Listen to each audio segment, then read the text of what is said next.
observe starting from chapter 40. మరి మందిరములో అనేక రకమైన కార్యములు జరుగుతాయని మనం చూడొచ్చు. Outer wall, మరి బయట ఉన్నటువంటి ఆ యొక్క గోడ, outer wall is endowed with a cherub and a palm tree. ఆ యొక్క బయట ఉన్నటువంటి గోడ అనేది చెరుపుతోను తర్వాత అక్కడ ఉన్నటువంటి ఖర్జూరపు చెట్టు Alternatively, పక్క పక్కనే ఉన్నట్టుగా మనం చూడొచ్చు. a palm tree gives us a vision of a being rest. ఆ యొక్క ఖర్జూరపు చెట్టు అనేది మనకు విశ్రాంతిని సూచిస్తున్నది. And a cherub is what God had ordained for all of us to go there. అయితే చెరువు అనేది దేవుడు మనందరినీ నిర్దేశించాడు మనం అక్కడికి వెళ్ళాలని. As you go from outer wall to inner wall, ఆ బయట ఉన్నటువంటి గోడ నుంచి లోపల ఉన్న గోడకు వెళ్ళడానికి, then there is a people mingled, all sorts of people.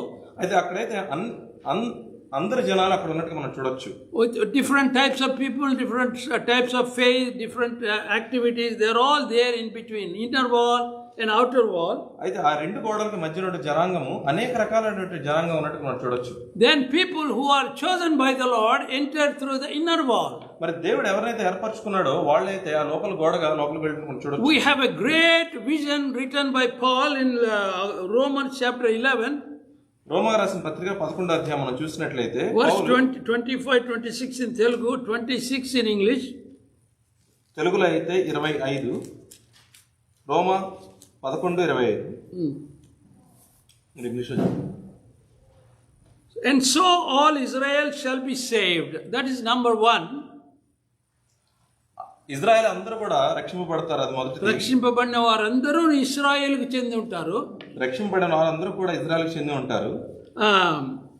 There shall come out of Zion the deliverer. అయితే సియోను నుంచి మనని విమోచకుడు వస్తాడు బయటికి. And shall turn away the ungodliness of Jacob. అయితే విమోచకుడు సియోను నుండి వచ్చి యాకోబులో నుండి భక్తిహీనత తొలగించును.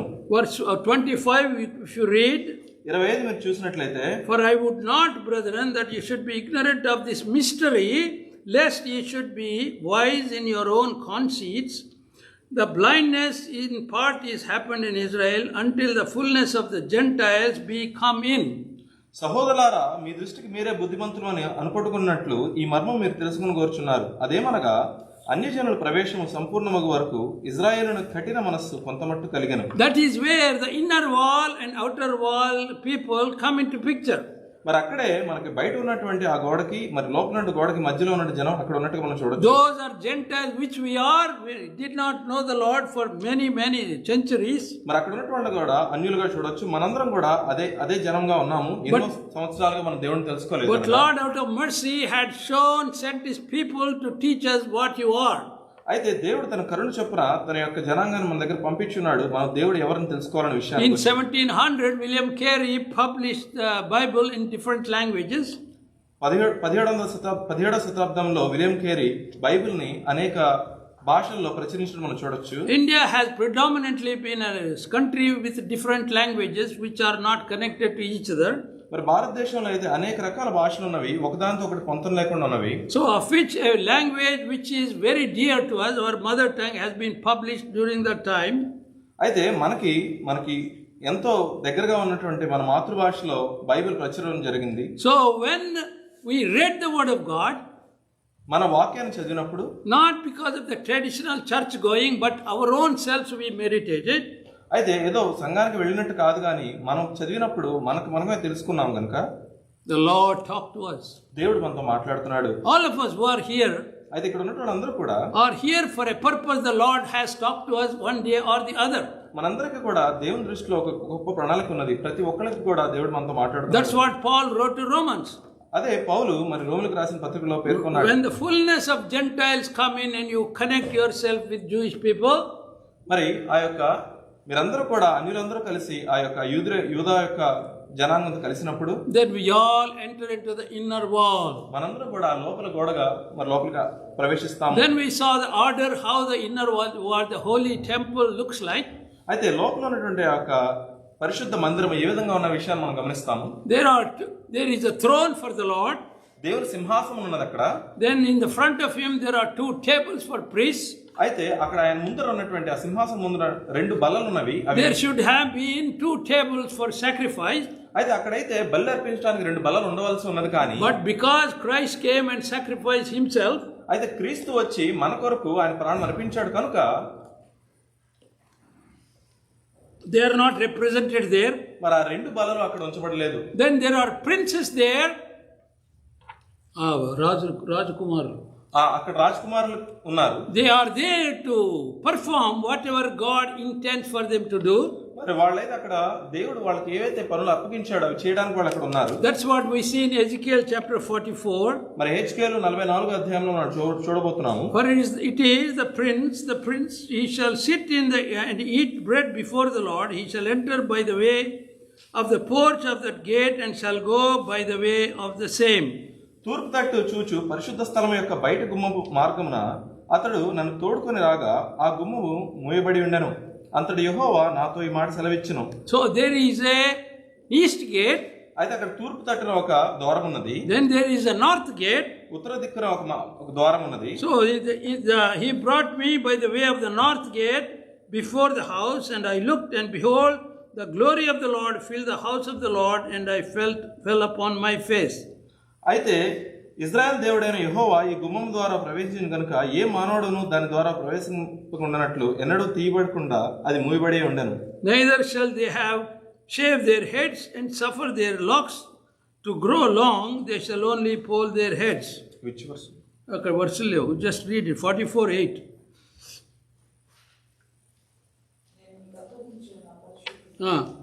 నేను మీకు అప్పగించిన పరిశుద్ధమైన వస్తువులను మీరు కాపాడక వారు కాపాడవాలని మీకు మారుగా అన్యులను ఉంచితిరి.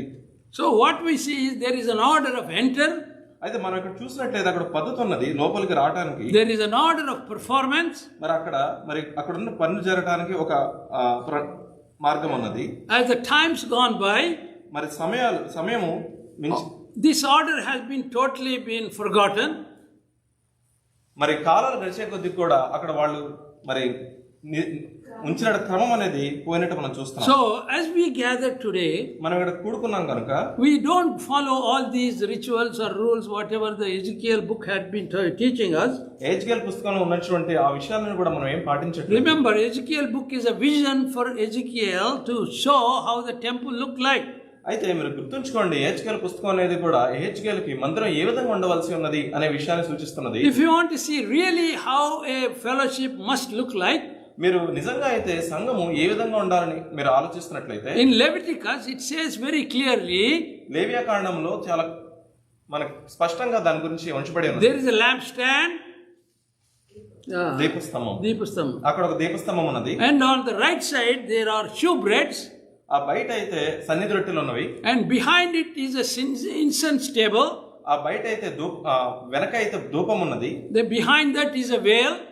దాని వెనక అయితే మనకు తెర ఉన్నది. Behind the veil is a holy of holy places. ఆ యొక్క తెర వెనక పరిశుద్ధము మరి పరిశుద్ధ స్థలం ఉన్నది. Then there is an altar there. మరి అక్కడ బలిపీఠం ఉన్నది. In the altar there is Aaron's rod. మరి యొక్క బలిపీఠం దగ్గర మరి మోషే అహరోను యొక్క ఆ యొక్క కర్ర ఉన్నది. మన్నా ఉన్నది. 10 commandments. Tablets of 10 commandments. Only when Christ went to the cross, మరి క్రీస్తు ఆ యొక్క శిలువ మీదకు వెళ్ళినప్పుడు then the veil was divided asunder. అయితే ఆ యొక్క తెర అనేది పైనుంచి కిందకి చిరిగినట్టు మనం చూస్తాం. Gave access to us for the holy places. ప్రభు మనకి అతి పరిశుద్ధ స్థలంలోకి వెళ్ళడానికి అవకాశాన్ని ఇచ్చారు. This is a format of how we gather. మరి ఇది మనం కూడుకోవడానికి ఉండాల్సిన. So when we take part in the bread, మనం ఒక బలలో మనం పాల్పంచుకున్నప్పుడు we show Christ as our holy bread of the heaven. అయితే మనం చూస్తున్నాము ఈ యొక్క రొట్టెను మనం తిన్నప్పుడు మన యొక్క క్రీస్తు యొక్క శరీరం మనం తలుస్తున్నాము. When we look at the lampstand, we are the light of the world. మన యొక్క దీపస్తంభాన్ని చూసినప్పుడు మనం ఈ లోకానికి వెలుగుగా ఉన్నాము. When we see the altar, మన బలిపీఠాలను చూసినప్పుడు where the Christ has been sacrificed, క్రీస్తు మన కొరకు మరి చనిపోయి తిరిగి లేచాడన్న విషయం జ్ఞాపకం so చేస్తున్నాం. Lord wants this order in all fellowships we gather. మరి దేవుడైతే ఈ యొక్క సంఘాలు మరి కూడుకున్నప్పుడు ఈ యొక్క పద్ధతిని అనుసరించాలని ఆశపడుతున్నాడు. Lord took efforts to show to Ezekiel what he likes about the people whom he loves. అయితే దేవుడు యెహెజ్కేలుకి తను ప్రేమించినటువంటి జనుడు ఏ విధంగా ఉండాలనే విషయాన్ని మరి సూచిస్తున్నాడు. Nehemiah, when he started building the wall, నెహెమీయా మరి యొక్క బయట ఉన్నటువంటి గోడలు నిర్మించడం మొదలుపెట్టిన తర్వాత one thing very strange he has observed. మరి ఒక విచిత్రమైన సంఘటన మాత్రం తను చాలా చక్కగా చూస్తూ ఉన్నాడు. He considered the children of Abraham as his own children. అయితే అబ్రహాం సంతానాన్ని ఆయన సొంత సంతానంగా ఆయన అనుకున్నాడు. But when these people intermingle with the local people, మరి అక్కడ ఉన్నటువంటి జనాంగం మరి మిగతా వారితో అన్యులతో గనక వాళ్ళు మరి వివాహాలు చేసుకొని their purity has gone. మరి వాళ్ళ యొక్క పరిశుద్ధత అనేది పోయినట్టుగా మనం చూస్తున్నాం. As I said last week, గత వారం నేను చెప్పిన విధంగా when the children of Israel were taken to Egypt because of their famine, ఆ యొక్క ఇజ్రాయెల్ యొక్క బిడ్డలు ఐగుప్తుకు కొనుకోబడ్డారు ఎందుకంటే కరువు వలన. Lord already prepared Joseph to be authority there. మరి దేవుడైతే యోసేపుని అక్కడ ఒక అధికారిగా ముందే నియమించి ఉన్నాడు. But as the time went by, మరి సమయం గడిచే కొద్దీ కూడా the Lord raised up one Pharaoh who was totally against the children of Israel. మరి దేవుడైతే అక్కడ ఫరోని మరి నిర్మించి ఉన్నాడు. అతను ఇజ్రాయెల్ జనాంగానికి చాలా వ్యతిరేకంగా ఉన్నాడు. Then they went into the bondage. మరి అక్కడి నుంచి వాళ్ళు మరి ఆ యొక్క బానిసత్వంలోకి వెళ్ళిపోయారు. 430 years they were in the bondage. 430 సంవత్సరాలు వాళ్ళు బానిసత్వంలో ఉన్నారు. Then the Lord brought them out with all glory. మరి దేవుడు వాళ్ళని అయితే ఎంతో ఆయన మహిమపరుచుకుంటూ వాళ్ళు బయటకు తీసుకొచ్చినాడు. 430 years they had intermingling of each other there. ఆ 430 సంవత్సరాలు మరి అక్కడ అన్యులతో వాళ్ళు కలిసిపోయి ఉన్నారు. Then when he brought them out, he walked with them for 40 years in the wilderness. ఆయన వాళ్ళని బయటకు తీసుకొచ్చిన తర్వాత వారితో పాటు 40 సంవత్సరాల అరణ్యంలో ఆయన నడిచినట్టు మనం చూస్తున్నాం. He made that generation to perish. ఆ యొక్క 40 సంవత్సరాలు ఎవరైతే ఉన్నారో వాళ్ళందరూ కూడా మరి నశించిపోయే వరకు కూడా ఆయన వేచి ఉన్నాడు. Then to the new generation he gave his law. మరి క్రొత్త తరానికి ఆయన మరి వాగ్దానం చేసిన భూమిలోకి ప్రవేశించి On Mount Sinai he did that. మరి సినాయి కొండ మీద అది జరిగించడం మనం చూస్తున్నాం. Then he sent his people to go and occupy Canaan and remove all of them from where they are. మరి ఆయన జనాంగాన్ని ఇజ్రాయెల్ జనాంగాన్ని కనాను దేశం పంపించి అక్కడే నివసిస్తున్నటువంటి మిగతా అన్యుల్ని అక్కడి నుంచి చెల్లాచెదరు చేసినట్టు మనం చూస్తున్నాం. After that we see after many centuries same thing happened. అయితే అది జరిగిన ఎన్నో శతాబ్దాల తర్వాత అటువంటి విషయమే మళ్ళీ జరిగినట్టు మనం చూస్తున్నాం. In Romans chapter 7 I think he says I raised Pharaoh for my purpose. రోమా పత్రికలో 7వ అధ్యాయం అనుకుంటాను ఆయన అంటూ ఉన్నాడు నేను ఫరోని ఒక ప్రణాళిక చొప్పునే పైకి లేపాను. But when we read Exodus we see Pharaoh's heart was hardened many times. అయితే మనం నిర్గమాకాండం చదివినట్లయితే ఫరో యొక్క హృదయం ఎన్నో సార్లు కఠినపరిచినట్టు మనం చూస్తున్నాం. Same after many centuries came Hitler. అయితే మరి ఎన్నో శతాబ్దాల తర్వాత హిట్లర్ అనేటువంటి వ్యక్తి వచ్చాడు. Hitler heart was very hard towards the children of Israel. మరి ఆ యొక్క హిట్లర్ యొక్క హృదయం అనేది మరి ఇజ్రాయెల్ పట్ల ఎంతో కఠినంగా ఉన్నది. He could not tolerate any of their features in his life. మరి వాళ్ళకి సంబంధించిన ఏ విషయాన్ని కూడా ఆయన ఏ మాత్రం కూడా దాన్ని సహించలేదు. Whatever reasons he may be thinking of. But we see God's hand perfectly here. మరి దేవుని యొక్క హస్తము ఈ యొక్క ప్రదేశంలో ఉన్నట్టు మనం చూస్తున్నాం. Then all the really the liberal society joined together and they said Jewish people must have a land of their own. మరి అక్కడ ఉన్నటువంటి ఆ లిబరల్ జనాంగం అంతా కలిసి మరి యూదులకి ప్రత్యేకంగా ఒక స్థలం ఉండాలని వాడు నిర్ణయించున్నారు. Then he brought them to same place, the same as it was happened when Moses was there. మోషే ఉన్నప్పుడు వాళ్ళు ఏ ప్రదేశానికి అయితే దేవుడు కొనుకోబడ్డారో అదే ప్రదేశానికి మరలా తిరిగి ఈ జనాంగాన్ని అంతా కూడా మరి దేవుడు తీసుకొచ్చినట్టుగా they had planned to send Jewish people to Sudan. మరి వాళ్ళైతే యూదుల్ని సుడాన్కి పంపించాలనుకున్నారు. Then they were planning to send them somewhere. మరి ఇంకో చోట పంపించాలనుకున్నారు. But God's plan, see how miraculous it is, he brought them to the same place. మరి దేవుని ప్రణాళిక అయితే గొప్పది. వాళ్ళు ఆయన అనుకున్న ప్రదేశానికి వాళ్ళు తీసుకొచ్చినట్టు మనం చూస్తున్నాం. So he removed all the one generation who came out of Egypt. అయితే ఆ యొక్క ఐగుప్తు నుంచి బయటకు వచ్చినట్టు ఆ తరాన్ని ఆయన సంపూర్ణంగా నిర్మూలించడం మనం చూస్తున్నాం. Now this is new people, they don't know who the Lord is. మరి కొత్తగా వచ్చిన తరానికి మరి దేవుడు ఎవరైనా విషయం తెలియదు. They are so agnostic, they don't even know who God is. మరి వాళ్ళు ఎంతో వ్యతిరేకంగా ఉన్నారు. దేవుడు ఎవరైనా విషయం వాళ్ళు తెలుసుకోలేకపోతున్నారు. But God is very patient. మరి దేవుడు వాళ్ళతో ఎంతో సహనంగా ఉన్నాడు. As we saw in Romans chapter 11, you Gentiles will be mingled with Israelites. అయితే ఆ రోమా పత్రిక 25 11:25 11:25 మనం చూసినట్లయితే ఈ యొక్క అన్య జనులారా మీరు Israel జనాంగంతో కలుసుకుంటున్నారు. That is the greatest promise God has given. అయితే దేవుడు ఇచ్చినటువంటి మరి గొప్ప వాగ్దానాలు అదొకటి. I don't discriminate between people. మరి మనుషుల్ని నేనైతే వేరుపరచను. You are all my children. మీరందరూ కూడా నా బిడ్డలే. You made division amongst yourselves. మీలో మీరు వేరుపరచబడ్డారు. So you are Gentiles, no doubt. మీరైతే అన్యులే, అందరూ ఏమాత్రం Because you did not know me. ఎందుకంటే మీకు నేను తెలియలేదు. But out of His mercy we came to know Him as our Savior. అయితే దేవుని కృపాకరుణ చొప్పున మనం ఇవాళ దేవుని తెలుసుకొని ఉన్నాం. You had option to be anywhere else, doesn't matter. అయితే మనకైతే అవకాశం ఉన్నది, మనం ఎక్కడ ఉండాలనుకున్నాం అక్కడ ఉండేవాళ్ళం. But if you are there, you are perishing in your own sins. అయితే మనం అలా వెళ్ళిపోయి ఉంటే గనక మన యొక్క పాపంలో మనం నశించిపోయి ఉండేవాళ్ళం. But for in the Lord there is no concept of sin in any other religion. అయితే మన యొక్క దేవుని దృష్టికి ఆయన ఎదుట మన పాపంలో ఉండటం అనేది ఇష్టం లేదు. మనం పాపంలో ఉండవచ్చు, కానీ ఇతర మతాలకు పాపం అంటే ఏమో తెలియదు. మనం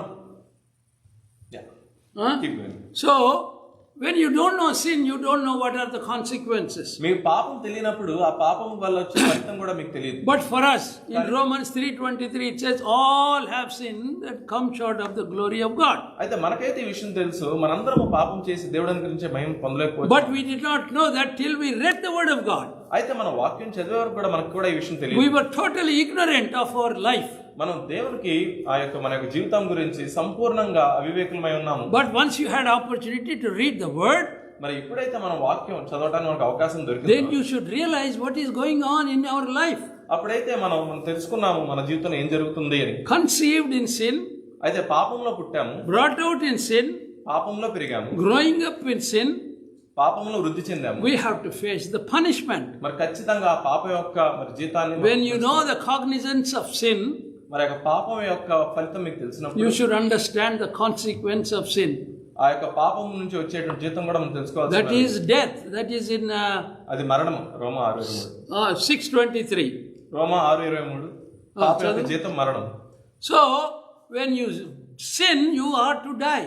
మీరు పాపం చేస్తే మీరు మరణించవలసి ఉన్నది. But Lord gave us a promise. అయితే దేవుడు మనకు వాగ్దానం ఇచ్చాడు. I am going to give you everlasting life. నేను నిత్య జీవాన్ని ఇవ్వబోతున్నాను. That's what this temple feature is going to be for us.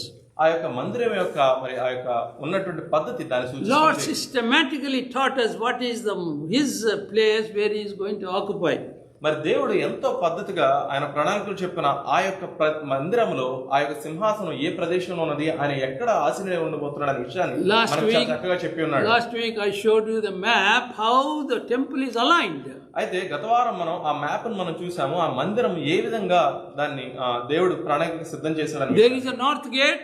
అయితే ఉత్తరపు ద్వారం ఉన్నది. There is a south gate. దక్షిణపు ద్వారం ఉన్నది. There is an east gate. మరి తూర్పు ద్వారం ఉన్నది. But there is no gate on the west side. మరి పశ్చిమ మార్గాన మరి వేరే ద్వారం లేదు. Because on the west side Lord is arrayed in his full glory.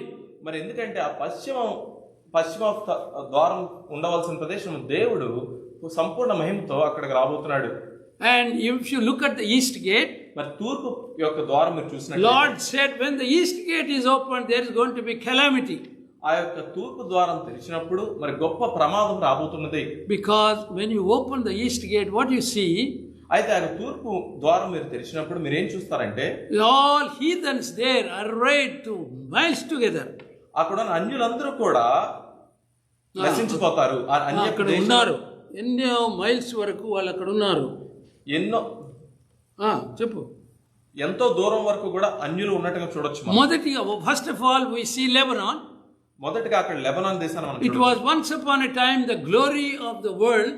ఒకనొక సమయంలో ప్రపంచానికి అది ఎంతో మహిమకరంగా ఉన్నది. As we see in 26th chapter of Ezekiel, it says all glory, all business going on in Tyre and Sidon.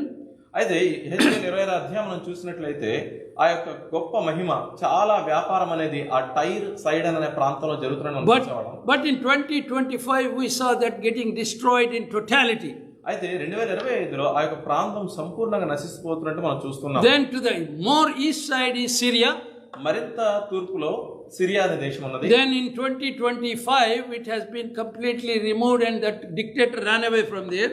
అయితే ఆ యొక్క ప్రదేశాన్ని పరిపాలించినటువంటి డిక్టేటర్ అక్కడ నుంచి పారిపోయినట్టుగా మనం చూడొచ్చు. 2002, Saddam Hussein was executed in Iraq, which is on the east side. 2002లో సద్దాం హుస్సేన్ ఇరాక్ లో మరి చంపబడ్డాడు. Then Iran, there is no water in Tehran. They are all, our $1 is equal to 14 million riyals today. అయితే ఆ యొక్క Iran దేశంలో కనుక మనం చూసినట్లయితే అక్కడ నీళ్లు లేవు. తెహ్రాన్ అనే ప్రదేశంలో $1 14 మిలియన్ రియల్స్ గా ఉన్నది. When I was there in 76, నేను అక్కడ 76లో ఉన్నప్పుడు $1 was $3.50. ఒక రియాల్ అనేది $3.50 ఉన్నది. Now it is economically such broken in totality. ఇది ఆ యొక్క ప్రదేశం ఇప్పుడైతే చూస్తా ఉంటే కనుక ఆర్థికంగా ఎంతో కిందకి త్రోయబడినటువంటి దేశంగా ఉన్నది. Afghanistan, beyond that east side is Afghanistan. మరింత తూర్పుగా వెళితే అక్కడ ఆఫ్ఘనిస్తాన్ వస్తుంది. It was a very flourishing, rich place until 1970. 1970 వరకు కూడా అది ఎంతో ఫలించినటువంటి దేశంగా ఉన్నది. Now it is horrible. మరి ఇప్పుడైతే దాని పరిస్థితి చాలా అధ్వానంగా ఉన్నది. Then Pakistan is totally in disarray. ఇంకా మరింత తూర్పుగా వెళితే పాకిస్తాన్ వస్తుంది. పాకిస్తాన్ పరిస్థితి అయితే చాలా భయంకరంగా ఉన్నది. India has become totally against the Lord's preaching in that country. మరింత ముందుకు వెళితే తూర్పు దిశగా భారతదేశం వస్తుంది. మరి భారతదేశంలో క్రీస్తుని గురించినటువంటి విషయాలు మనం చెప్పలేకపోతున్నాం. Then beyond that is Bangladesh. మరి దాని పక్కన చూసినట్లయితే బంగ్లాదేశ్ ఉన్నది. So when you look at the temple, that is what Lord had arrayed all these countries, calling them heathen. అయితే ఆ మందిరము తూర్పు దిశగా మనం చూసినట్లయితే ఈ దేశాలన్నీ కూడా వీటన్నిటిని కూడా దేవుడు అన్యులుగా ఉన్నారు, దేవుడిని తెలుసుకునేటువంటి వారు ఉన్నారు దేవుడు చెప్తున్నాడు. Ezekiel was written in 780 BC. మరి ఎహెజ్కేల్ అనేది 780 క్రీస్తు పూర్వం రాసిన పుస్తకంగా మనం చూడొచ్చు. And so amazingly Lord had placed it in such a way, now we see relevance through this book Ezekiel. అయితే దేవుడు ఎంత అద్భుత రీతిగా ఆ పుస్తకాన్ని మనకు బైబిల్లో పొందుపరిచాడు. ఎందుకంటే ఇప్పుడు జరిగే పరిస్థితులు అనేవి మనం అప్పుడు చెప్పినటువంటి విషయాలతో మనం జరుగుతున్నట్టు మనం చూడొచ్చు. Lord was meticulous to teach us what his purpose is through this book. అయితే దేవుడు ఎంతో తన ఈ యొక్క పుస్తకం ద్వారా ఆయన ఈ విషయాల గురించి మనకు చెప్పాలని ఆశపడుతున్నాడు. We should not neglect knowing the Lord through this book. మనం ఈ యొక్క విషయాలను కూడా మనం త్రోసిపుచ్చకుండా మరి ఈ విషయాలను మనం తెలుసుకోవాలి. Why do we take efforts to teach from the word of God? మనం ఎందుకు ఇంత ప్రయాసపడుతున్నాం దేవుని యొక్క వాక్యం గురించి చెప్పడానికి? Because that is what it is, what we say in Psalm 1. అదే మన కీర్తన 1వ అధ్యాయం 1వ వచనంలో చెప్తున్నాం కదా. In the law of the Lord we enjoy and read it night and day. That I am paraphrasing. తెలుగులో చదవచ్చు. దేవుని యొక్క వాక్యమును మన దివారాత్రమును ధ్యానించాల్సి ఉన్నది. ఆనందించుచు దివారాత్రము ధ్యానించాల్సి ఉన్నది. కీర్తన 1:1 యెహోవా ధర్మశాస్త్రమందు ఆనందించుచు దివారాత్రము దాన్ని ధ్యానించువాడు ధన్యుడు. అతడు నీటి కాలువల ఎవరు నాటబడిదై ఆకువాడక తన కాలముందు ఫలమిచ్చు చెట్లు వలనుండును. అతడు చేయనదంతయు సఫలమగును. దుష్టుల ఆలోకనుండక గాలి చెదరగొట్టి పొట్టు వలనుందురు. కాబట్టి న్యాయ విమర్శలో దుష్టులను నీతిమంతుల సభలో పాపులను నిలవరు. So word of God is given for us to meditate day and night. దేవుని యొక్క వాక్యము మనం ధ్యానించవలసి ఉన్నది. అందుకని మనకు ఇవ్వబడి ఉన్నది. It is a personal meditation of each one of us. అది మనంతట మనం ధ్యానించాల్సి ఎవరికి వారు. It cannot be a group meditation. అది నలుగురితో కలిసి మాత్రమే ధ్యానించేది కాదు గాని. Because you have to dedicate your life to know what is in the word of God. మీ యొక్క జీవితాన్ని మీరు దేవునికి అప్పగించాలి. ఎందుకంటే దేవుని వాక్యం ఏం చెప్తుందనే విషయాన్ని మీరు గ్రహించాలి. Then you will know the heart of God. మీరు దేవుని యొక్క హృదయాన్ని తెలుసుకుంటారు. See, when you are with your parents, మీ యొక్క తల్లిదండ్రులతో మీరు ఉన్నప్పుడు you take things for granted. మీకు ఉన్నటువంటి విషయాలను కూడా మీరు పెద్ద పట్టించుకొని ఉండకపోవచ్చు. Whatever you are needed, your parents will give you automatically. మీ అవసరాలన్నీ వాళ్ళు తీర్చి ఉండొచ్చు. But as you live with them, you study them. అయితే వాళ్ళతో మీరు నివసించినప్పుడు మీరు వాళ్ళని చదివి ఉంటారు. You know their likes and dislikes. మరి వాళ్ళకి ఏది ఇష్టము ఏది ఇష్టం లేని విషయాలు కూడా మీరు గ్రహించారు. You love them. మీరు వాళ్ళని ప్రేమించారు. That's how you should love the Lord. అదే విధంగా మీరు ప్రభువుని కూడా ప్రేమించాలి. He gives beyond our imagination whatever we want. మనం కోరుకునేటువంటి విషయాలకి మించి ఆయన మనకి ఇస్తూ ఉంటాడు. But don't look for only materialistic benefits. మరి మీరు కేవలం ఈ భౌతికమైన విషయాల గురించి ఆలోచించకండి. He has given us so many things great. I see 12 things from Ephesians chapter 1. ఆయన మనకి ఎన్నో గొప్ప ఆశీర్వాదాలు ఇచ్చాడు. ఎఫెసీయులకు రాసిన పత్రిక 1వ అధ్యాయంలో ఆత్మీయ వరములు మనం చూడొచ్చు, ఆత్మీయ ఆశీర్వాదాలు మనం చూడొచ్చు. Let us look at it. Ephesians chapter 1. ఎఫెసీయులకు రాసిన పత్రిక 1వ అధ్యాయం మనం చూసినట్లయితే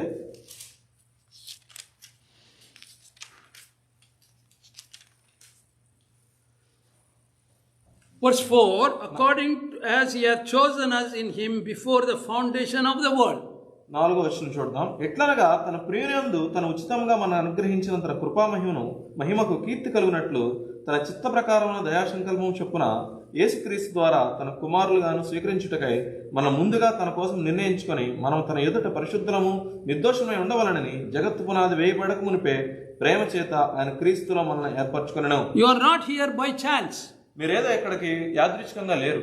You are chosen by the Lord before the foundation of the world. మీరు దేవుని చేత ఈ యొక్క జగత్ పునాది వేయక మునిపే ఏర్పరచబడిన That is the blessings from heaven God had given us. అది పరలోకం నుంచి వచ్చేటువంటి గొప్ప ఆశీర్వాదంగా మనకు. If a child is born to the parents, ఈ యొక్క తల్లిదండ్రులకు కనుక బిడ్డ పుట్టినట్లయితే we are, say it is normal, it is biological.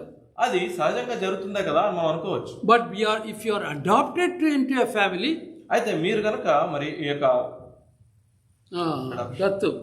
దత్తత తీసుకున్నటువంటి వారైతే you are better than the what a biological child could enjoy. అయితే ఆ యొక్క సహజంగా పుట్టినటువంటి బిడ్డ కంటే కూడా ఈ దత్తత ద్వారా Parents have chosen the child out of their love. మరి తల్లిదండ్రులు అయితే వాళ్ళ ప్రేమ కొద్దీ ఆ బిడ్డను కన్నారు. And the Lord had chosen us before the foundation of the world. ప్రభు అయితే ఈ యొక్క జగత్ పునాది వేయకమునిపే మనల్ని ఏర్పరచుకున్నాడు. And second one is, మరి రెండోదిగా verse 5, 5వ వచనం, having predestinated us into his adoption of children. ముందుగానే మన కొరకు, ఇది తెలుగులో అంత కలిపి ఉంటుంది, మనకు అనుగ్రహించిన తన కృపామయం కీర్తిగలం తన చిత్త ప్రకారమైన దయాసంకల్పం చొప్పున యేసుక్రీస్తు ద్వారా తన కుమారులుగా స్వీకరించుటకై మనం ముందుగా తన కోసం నిర్ణయించుకొని. So adoption of children was a choice of the one who is going to adopt. మరి దత్తత తీసుకోవాలి అనేటువంటి నిర్ణయం అనేది ఎవరైతే ఆ యొక్క పని చేస్తున్నారో వాళ్ళు తీసుకున్న నిర్ణయంగా ఉంటుంది. That's what you see his heart when you read the word of God.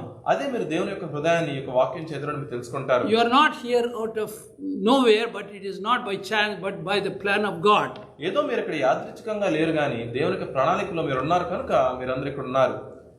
Verse 6, 6వ వచనం, to the praise of the glory of his grace wherein he hath made us accepted in the beloved. ఎట్లనగా తన ప్రియుని తన ఉచితంగా మనకు అనుగ్రహించిన తన కృపామహిమకు కీర్తి కలుగునట్లు తన చిత్త ప్రకారమైన దయాశంకల్పం చొప్పున యేసుక్రీస్తు ద్వారా తనకు కుమారులుగా స్వీకరించుటకై మనల్ని ముందుగా తన కోసం నిర్ణయించుకొని మనం తన ఎదుట పరిశుద్ధమును నిర్దోషములై ఉండవలనని జగత్తు పునాది వేయకమునిపే ప్రేమ చేత ఆయన క్రీస్తులో మనల్ని ఏర్పరచుకొనెను. accepted in the beloved. అయితే ప్రియునందు మనం అంగీకరించబడ్డాము. Adoption is good. అయితే దత్తత అనేది ఎంతో మంచిది. When I was in Wichita, Kansas, నేను విచిటా కాన్సస్ ప్రదేశంలో ఉన్నప్పుడు I had a good friend called Dr. Flat. నాకు మంచి స్నేహితుడు ఉన్నాడు, అతని పేరు ఫ్లాట్, డాక్టర్ ఆయన. Dr. Flat. Doctor flat. Flat. F-L-A-T. Flat. And Dr. his wife Nancy. ఆయన యొక్క భార్య పేరు Nancy. She taught her how to drive to my wife Grace. మరి గ్రేస్ కి అయితే తనే బండి ఎలా నడిపించాలని నేర్పించి ఉన్నది. We moved to Kansas City after that. మేము అక్కడ నుంచి కాన్సస్ సిటీకి వెళ్ళిపోయాము. ఆ తర్వాత Later, after several years, we went back to their home. అయితే ఎన్నో సంవత్సరాల తర్వాత వాళ్ళ ఇంటిని ఒకసారి మేము దర్శించాము. When we went, it was a different story altogether. మేము అక్కడ వెళ్ళిన తర్వాత కథంతా మారిపోయి ఉన్నది. Nancy said, "Shh, don't talk." Nancy అంటుంది, మాట్లాడొద్దు అంటుంది. Then we said, why can't we talk? మరి ఏమైంది, ఏంటి, ఎందుకు మేము మాట్లాడకూడదు, మేము అడుగుతున్నాం. She said, I adopted a child. మరి నేనైతే ఒక బిడ్డని దత్తత తీసుకున్నాను. But he is very aggressive. అతను ఎంతో కోపంగా ఉంటున్నాడు. We cannot stay with him. అతనితో మేము ఉండలేకపోతున్నాము. See, that is not acceptable in the Lord. మరి దేవుని యొక్క దృష్టిలో అది అంగీకారంగా లేదు. So when you adopt a child has to react in equal manner. మరి దేవుడు నిన్ను దత్తత తీసుకున్నప్పుడు నువ్వు కూడా దేవునికి ఎంతో మరి ఇష్టబద్ధుడై ఉన్నావు. You can't be rebellious. మరి దేవునికి వ్యతిరేకంగా ఉండకూడదు. What he writes here is accepted in the beloved. మరి ఇక్కడ ఏం రాయబడి ఉన్నదంటే మనము దేవుని యందు మనం అంగీకరించబడ్డాము. We are made in his image to be received by him as our children, as his children. దేవుని స్వరూపములో మనం చేయబడ్డాము. And ఆయన యొక్క బిడ్డలుగా మనం స్వీకరించబడ్డాము. Fourthly, నాలుగోదిగా, in whom we have redemption through his blood. ఎవరిలో అయితే మనకి విమోచన ఉన్నదో, ఆయన పరిశుద్ధ రక్తం ద్వారా మనకు విమోచన ఉన్నదో. When we broke the bread, మనం ఎప్పుడైతే ఈ యొక్క రొట్టెని we విరిచినప్పుడు thank the Lord for his bread. మన యొక్క దేవునికి మనం కృతజ్ఞత చెప్తున్నాము. For his body to be broken. ఆయన యొక్క శరీరం మన కొరకు. We looked at his blood which is shed, we took it as a cup. మన యొక్క రక్తము మన యొక్క కప్పునే ఉంటారు. పాత్ర. పాత్ర. ఆ పాత్రలో మనం తాగినప్పుడు అది దేవుని రక్తంగా మనం చూస్తున్నాం. In whom we have redemption through his blood. ఆయనలోనే ఆయన పరిశుద్ధ రక్తం ద్వారా These are the heavenly blessings God had given. ఇవన్నీ కూడా దేవుడు ఇస్తున్నటువంటి ఆత్మీయ వరములు. Forgiveness of sins. తర్వాత క్షమాపణ, పాప క్షమాపణ. All have sinned and come short of the glory of God. మనందరం పాపం చేసి దేవుడానికి గురించి Now he gives us forgiveness of sins. మరి ఇప్పుడైతే ఆయన మనకు క్షమాపణ దయచేస్తున్నాడు. Wherein he hath abounded toward us in all wisdom and prudence. అయితే ఇదంతా కూడా ఆయన యొక్క చిత్తములోను ఆయన సంపూర్ణ జ్ఞానంలోను జరిగించడం మనం చూస్తున్నాము. So these are all the things we can enjoy when we meditate the word of God and receive him as our savior. అయితే వీటన్నిటి గురించి మనం ఆలోచించి ఎంతో ఆనందించవచ్చు. ఎందుకంటే దేవుని వాక్యం మనం చదివినప్పుడు ఇవన్నీ మనం అర్థం చేసుకోవచ్చు. Ezekiel was chosen as a via media to teach us what his heart is to the book of Ezekiel. దేవుడు ఎహెజ్కేలును ఏర్పరచుకున్నాడు. ఎందుకంటే ఆయన ద్వారా దేవుని యొక్క హృదయాన్ని మనం తెలుసుకోవాలి. For people who don't know the word of God, Ezekiel is a very tough book for us to understand. మరి ఎవరికైతే దేవుని వాక్యం తెలియదో, దేవుని ఎవరైతే తెలుసుకోలేదో వాళ్ళకి ఎహెజ్కేలు పుస్తకం అర్థం చేసుకోవడం ఎంతో కష్టం. But when you unravel the secrets, మరి దేవుని యొక్క రహస్యాలు మీరు తెలుసుకుంటున్నప్పుడు you will see how amazing the Lord is. మరి దేవుడు ఎంత గొప్పవాడు అనేటువంటి విషయాన్ని మీరు తెలుసుకుంటారు. That's why I recommend all of us to read the word of God in a very due diligence. అందుకనే నేను మీ అందరిని ఏం కోరుకుంటున్నానంటే దేవుని వాక్యాన్ని మీరు చాలా శ్రద్ధగా చదవాలని ఆశపడుతున్నాను. Absence of this book does not give us any guidance. మరి ఈ యొక్క పుస్తకం లేకపోతే మనకి ఎటువంటి మార్గం మనకు తెలియదు. See 119 verse 105 Psalm 119 105. Keerthana 119 105. It's a light. It's a lamp under my feet. నీ వాక్యము నా పాదాలకు దీపమై ఉన్నది, నా త్రోవలకు వెలుగై ఉన్నది. So without light we are gone. దేవుడు వెలుగు లేకపోతే మనం ఎట్లా వెళ్ళిపోతాం నాకు తెలియదు. He is the light of the world. When you see lampstand, there is a purpose which is put there. దేవుడు లోకానికి వెలుగై ఉన్నాడు. ఆ దీపస్తంభం అక్కడ ఉండడానికి ఒక ప్రాముఖ్యత ఉన్నది. Lord said, you are the light of the world. దేవుడు అంటున్నాడు మీరు లోకానికి వెలుగై ఉన్నారు. And if you don't read the word of God, మీరు దేవుని వాక్యాన్ని మీరు చదవకపోతే you cannot be light to the people. మరి ఈ లోకాన్ని మీరు వెలుగుగా ఉండలేరు కదా. Now you have children. మరి మీకు బిడ్డలు ఉన్నారు. What all of us desire is my children must grow not only in good jobs but to follow the Lord. అయితే మనందరం కోరుకుంటాము నా బిడ్డలు మరి ఉద్యోగాలు తెచ్చుకోవాలి, జీవితంలో ముందుకెళ్లాలని కాదు, కానీ వారి దేవుని యొక్క మార్గంలో పెరగాలని ఆశపడతాం. అది ఉండొచ్చు, కానీ ఇది ముఖ్యమైనది అని చెప్తున్నాను. అది ఉన్నా కానీ ముఖ్యమైనది అయితే మాత్రం మన దేవుని యొక్క మార్గంలో బిడ్డలు then they will see the Lord's grace throughout their life. అప్పుడు మన దేవుని కృపను వాళ్ళ జీవితాంతం మనం చూడవచ్చు. Now Meghana is going to have a boy. మేఘనాకి మరి బాబు పుట్టబోతున్నాడు. We have to pray for the child that మనం ప్రార్థన చేయాలి. once he is born he has to grow in the word of God. ఆ యొక్క బిడ్డ పుట్టిన తర్వాత దేవుని వాక్యంలో ఎదగాలని మనం ప్రార్థన చేయాలి. We will continue to pray for Meghana and her health. మరి మేఘనా కొరకు మరి ఆమె ఆరోగ్యం కొరకు మనం ప్రార్థన చేద్దాం. And for Arun to help her during this time of pregnancy. మరి అరుణ్ కొరకు కూడా మనం ప్రార్థన చేద్దాం సహాయం చేయడానికి. We prayed for Lydia. Lydia గురించి ప్రార్థన చేసాం. And she got a beautiful boy now. ఆ యొక్క బిడ్డ మనం చూస్తున్నాం రియల్ ని. He is growing very healthy. ఆ బిడ్డ చక్క ఆరోగ్యం పెరుగుతున్నాడు. So I want to thank all of you for coming today. మరి మీరందరూ ఇక్కడికి వచ్చినందుకు నేను మీ అందరికీ కృతజ్ఞతలు చెప్తున్నాను. Keep it in mind that whatever you read in the word of God has a great purpose. మీరు మనసులో జాగ్రత్తగా ఉంచుకోనండి. మీరు ఎప్పుడైతే వాక్యం చెబుతున్నారో చదివిన ప్రతి వాక్యానికి కూడా ఎంతో ప్రాముఖ్యత ఉంటుంది. Pray for the comfort of Sister Sarah, which many of you don't know. She was with us for so many years and she is a very loving lady.